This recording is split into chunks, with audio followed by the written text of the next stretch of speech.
Limb saag केते सुंदर मसमसिया आइछि एहीपरि भाजिले पिता लागबो नै पिता लागबो नै पेचपेचिया रहिले निहाती पिता लागिबो एथिरे बाइगण बिलाती भी पकई करी भाजंती किंतु आमे बाइगण बिलाती देई नै सेठी टिके अधिक पिता लागे सेठी मु खाली एमते भाजछि बाइगण बिलाती देई करी भाजबार भी मु देखैबी आ थरे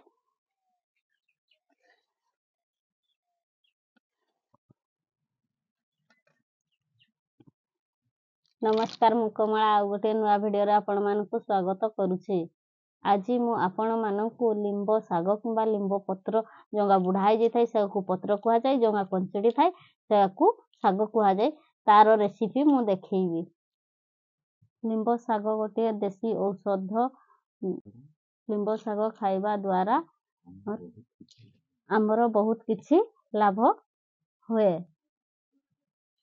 रक्त सफा हुए तापरे ब्लड सुगर थिले भी तांकु भी मारे से लिंबो पत्र खाइबा द्वारा किंबा चर्म रोग थिले भी माने ताकु भी विनाश करे लिंबो शाग किंबा एमती 4-5टा 10 प्रकार रोग को से मुक्त करे पारे लिंबो शाग एबे कंचड़ी हेछि समय आसी जाछि कंचड़ीबार मु लिंब शाग पाड़िबा पई जाउछि एबे पाड़ी आनला परे तार रोसई प्रोसेस मु देखैबी आपन मानकु केते पिता लागे लिंब पत्र तो जानिसंती सेटा को कम पिता लागबा पई मु सेई प्रोसेस रे भाजिबा आमे खाइबा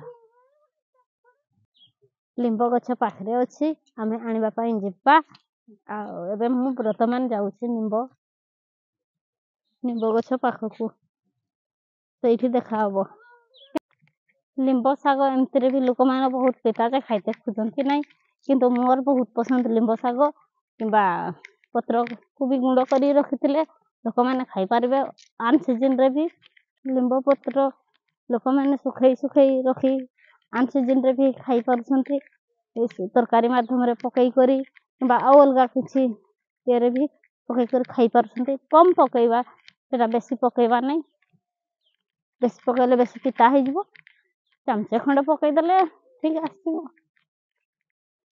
मो लिंब गछ पाकू पहुंची गली लिंब शाग ऊपरे अछि एटा को चढ़ी करी पारते पड़बो देखबा चेष्टा करबा चढ़ी पारबी के नै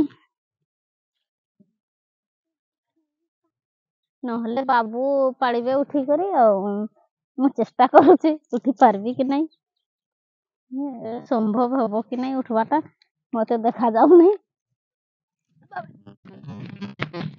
नहीं पारे वर्तमान मु चढ़ी पारली बहुत कष्ट रे चढ़ी गली गछ एबे कोणिया शाग को तोड़ी नउछे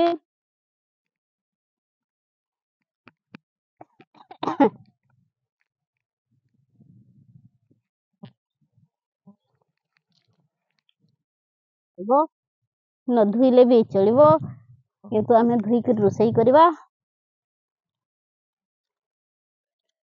लिंब शाग सहित फूल भी आसी थाए कंचड़ी शाग सहित देख परथे मेंचैसी केते सुंदर हेसी बहुत बढ़िया लागबो खाइबा पई मु एबे घर को जाउछी कोणिया पत्र को एमती डाइन जो बाहर करनबा कल पत्र हल्का किछि ओवर रही गले भी चलिबो हमें बाछि नबा ऊपरी कोणिया पत्र को भाजी नबा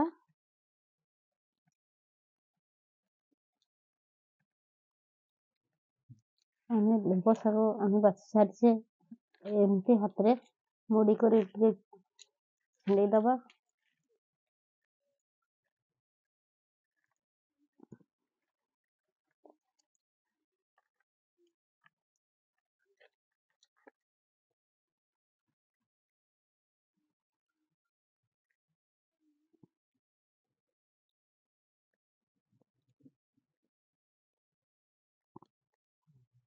तेल किछि मु ढाली निछि बेसी कर टिके तेल दबा काईकिना लिंबटा पिता जिनसटा बेसी तेल देले पिता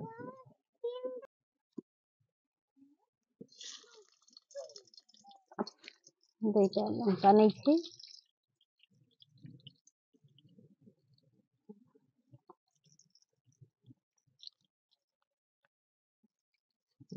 ଲଙ୍କାକୁ କଲର୍ ହେବା ପର୍ଯ୍ୟନ୍ତ ଭାଜି ନେବା। ଆମେ ଖାଇବାକୁ ହେଲେ ସନ୍ଧ୍ୟାବେଳେ ଖାଇ ହବନି, ଲିମ୍ବ ଶାଗ ଖାଆନ୍ତିନି। ଲିମ୍ବ ଶାଗକୁ ପକଉଛି।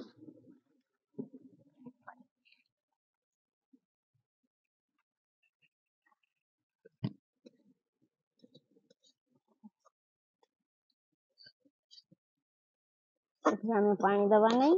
ଲିମ୍ବ ଶାଗରେ ଏମିତି ତେଲରେ ଭାଜିବା ଶାଗକୁ।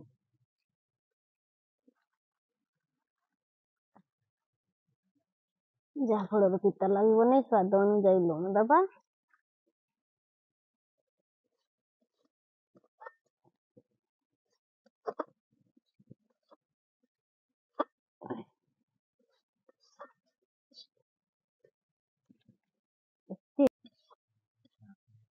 ୟାକୁ ଡୁବେଇବା ନାହିଁ ଲିମ୍ବ ଶାଗକୁ। ଏମିତି ଆମେ ଢାଙ୍କିବା ନାହିଁ, ଏମିତି ଆମେ ଚଲେଇ ଭାଜିବା ତେଲରେ ନିଏ ମୋ ଶାଗ ହେଇଯିବ।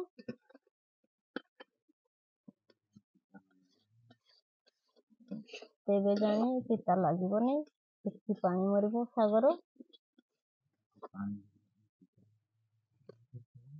ପାଣି ଦେଲେ ପିତା ଲାଗିବ। ଏମିତି ଯଦି ଖାଲି ତେଲରେ ହିଁ ଭାଜିବା ଆମକୁ ଜମା ପିତା ଲାଗିବନି, ହାଲକା କମ୍ ପିତା ଲାଗିବ, କଲରା ପିତା ପରିକା। ଆଉ ଲିମ୍ବ ପତ୍ର ଭଳି ପିତା ଲାଗିବନି।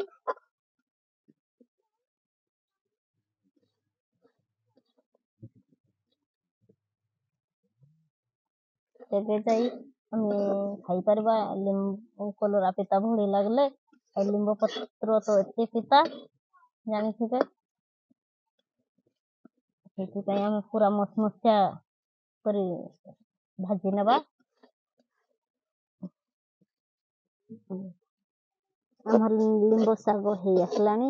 ଦେଖିପାରୁଥିବେ କେତେ ସୁନ୍ଦର ମସମସିଆ ଟାଇପ୍ର ହେଇଗଲାଣି। ଏବେ ଓହ୍ଲେଇ ନେବା ଆମେ ଶାଗକୁ। ଏହିପରି ଭାଜିଲେ ଏତେ ପିତା ଲାଗିବନି।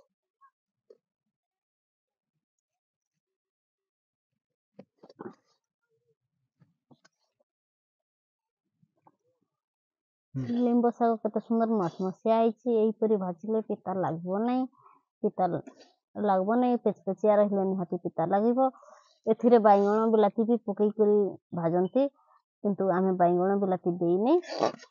ସେଥିରେ ଟିକେ ଅଧିକ ପିତା ଲାଗେ, ସେଥିପାଇଁ ମୁଁ ଖାଲି ଏମିତି ଭାଜିଛି। ବାଇଗଣ ବିଲାତି ଦେଇକରି ଭାଜିବାର ବି ମୁଁ ଦେଖେଇବି ଆଉ ଥରେ।